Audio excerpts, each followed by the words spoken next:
জীবন থেকে একটা জিনিস শিখলাম, চাইলেই কারো আপন হওয়া যায় না।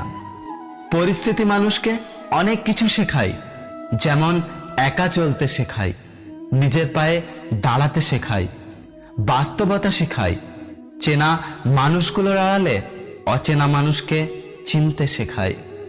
আমি অভিমান করি, তবে অভিনয় করি না।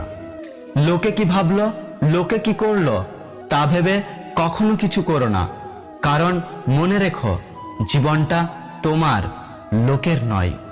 মানুষ যখন কিছু পায় তখন বোঝে না সে কি পেয়েছে, যখন হারিয়ে ফেলে তখন বোঝে সে কি পেয়েছিল, কাকে সে হারিয়েছে। 2020 সাল থেকে একটা শিক্ষা পেলাম, মানুষের কাছ থেকে যত দূরে থাকবেন ততই ভালো থাকবেন। Likey